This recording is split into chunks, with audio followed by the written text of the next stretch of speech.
Alam nyo ba mga boss, na etong base na to ay isa sa mga hindi nadurog ng legendary player ng Clash of Clans dito sa buong mundo. Dahil etong base na to mga boss, talagang sobrang tibay. Kaya ipapaliwanag ko sa inyo mga boss kung anong klase tong base na to. Bali sinubukan ko na nga pala to mga boss dito sa Clan War League. Pero sa 5 beses ko ginamit to mga boss, isa lang talaga yung naka 3 star. Tapos ang maganda pa dito mga boss, protektado ng mga major defense etong pinakang gitna. Tapos sinusuportahan naman ng Town Hall etong mga nasa labas. Kaya talagang bibilib sa'yo ang kasama mo sa clan kapag isa ka sa may-ari ng ganitong klase ng base. Pero ipapakita ko muna sa inyo mga boss kung gaano katibay itong base na to. Dahil etong base na to mga boss ay ginamit pa sa World Championship ng Clash of Clans para panlaban dito kay Klaus. Dahil etong si Klaus mga boss, siya ang binansagang King of Creative Attack dito sa buong Clash of Clans. Dahil kapag si Klaus na yung umaatak mga boss sa World Championship, talagang umiingay yung paligid ng mga tao. Pero sa hindi inaasahang pagkakataon mga boss, ay etong base na to ang nakaharap niya dito sa World Championship. Kaya gusto kong mapakinggan yung mga boss kung ano yung reaksyon dito ng mga announcer. Top left side, we get the Moja Arch Tower and the Advent up next. Yeah, but trying to maybe get the Expo. Here comes a balloon and then some rocket balloons, testing it out there, and now that Expo go down. And that's the big thing. Getting that Expo out will allow that Flame Flinger to help push the Warden in, but also pick up all those buildings. You just talked about it, Itsu. That Flame Flinger is the most valuable siege machine in the game, just because what it can do if it's allowed to work for its full, almost 2-minute attack duration. Yeah, and there's now the defending Minion Prince. That thing can like 2 or 3 shot your hero. It is scary. So this is why we're seeing the freeze invested. He needs to use another loon because that cannon is in there as well.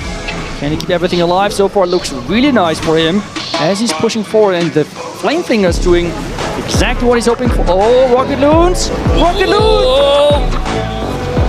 Oh, is he in there? I can't see. I mean, the healers are still going, so I'm assuming he's fine. He's barely... Okay, he's back up to full. He's back up to full. Oh, my. How did that work? I feel like those rocket loons could have one-shot the Warden. Napansin nyo ba mga boss, kahit yung announcer dito talagang nagulat kung gaano kateligado etong pinakang base. Kaya gusto kong mapakinggan nyo pa kung ano yung mga sasabihin ng mga announcer dito. I don't know how that Warden survived. I do not know. Flame Flinger actually gets one shot off, which will actually weaken up that CC. And here we go with some Valkyries actually out of the clan. Oh no, the Warden!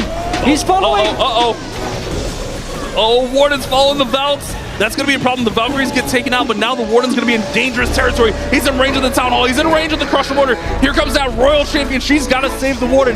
Rage is keeping that Warden alive. Here comes the Town Hall takedown with that Royal Champion. It's a save, but the Warden has been taken down.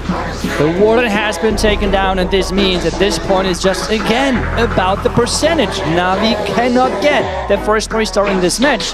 And the base building of Dizzy so far is flawless. So good. Like, this is your Dizzy X stamina. Nakita nyo ba mga boss, halos traps ang umubos sa troops at heroes dito ni Klaus. Kaya talagang napakaswerte mo kapag isa ka sa may-ari ng ganitong klase ng base.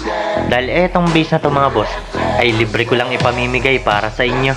Kaya mag-shoutout muna tayo dito mga boss sa mga viewers natin na gustong magpa-shoutout dito sa page natin.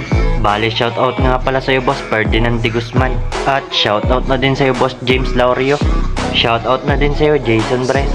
At syempre, shoutout na din sa'yo boss Ryan de Guzman. Pati na rin sa'yo Anthony More from Zamboanga, Sibugay. Kaya kung nagustuhan mo itong mga ganitong klase ng base mga boss, ay walang problema kasi libre ko lang ipamimigay sa'yo. At ang next topic nga pala natin na content mga boss ay meron tayong viewers dito na nag-share ng galing sa blueprint mga boss na ito ay ginawa pa mismo ni Trotino. Kaya talagang kaabang-abang to para sa inyo mga boss. Kaya kung gusto nyong mapanood tong next content natin mga boss, ay pindutin nyo lang yung follow button dyan. Tapos huwag nyong kalimutang i-share tong video natin para lagi kang updated sa mga content na gagawin natin. Salamat sa panonood nyo guys, and to God be the glory.